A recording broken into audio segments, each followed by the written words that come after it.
இன்றைக்கி morning calendar கிடைக்கும்போது எந்திரிச்சது ரொம்ப ஹாப்பியாக இருந்ததுங்க. ஏன்னா இன்றைக்கி தான் ஃபர்ஸ்ட் டே பாப்பாவுக்கு ஸ்கூல் ரீஓப்பன் ஆகுது. அவளுமே ரொம்ப ஹாப்பியாக எந்திரிச்சு கிளம்பிட்டுருக்கா. ஸோ ஹாட்டாக ஒரு காஃபி குடிச்சிட்டு அப்படியே நம்ம ஒர்க்கெல்லாம் ரெகுலர் ஒர்க்ஸை ஃபாஸ்ட்டாக ஸ்டார்ட் பண்ணலாம் அப்படின்ட்டு ரெடி ஆயாச்சு. ஃபஸ்ட்டு ஒரு குட்டியாக ஒரு பூஜையும் போட்டுட்டு சாமியெல்லாம் கும்பிட்டுட்டு பாப்பாவுக்கு என்ன மெனு வேணும்னு கேட்டப்போ அவள் கேட்டது மஷ்ரூம் பிரியாணி. ஸோ இன்றைக்கி ஃபர்ஸ்ட் டேங்கிறதுனால பாப்பாவோட சாய்ஸ் தான். ஸோ பாப்பாவுக்கு பிடிச்ச மஷ்ரூம் பிரியாணி எல்லாம் அவளுக்கு பேக் பண்ணி ரெடி பண்ணிவிட்டு பாப்பாவை ஸ்கூலுக்கு சென்ட் பண்ணியாச்சு.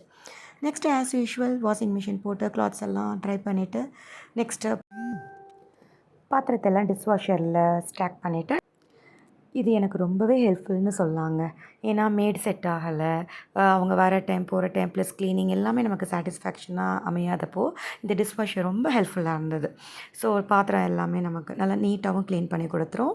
ஓகே, இன்றைக்கி ஒர்க்ஸ் எல்லாம் கம்ப்ளீட் பண்ணியாச்சு, நல்லா ரிலாக்ஸ் பண்ணலாம் அப்படின்னு போகிறப்ப தான் எனக்கு இந்த க்யூட்டான நான்ஸ்டிக் ஆப்பம் பேன் எனக்கு டெலிவர் ஆச்சு. இப்போது லாஸ்ட் வீக் ஆர்டர் பண்ணது தான்.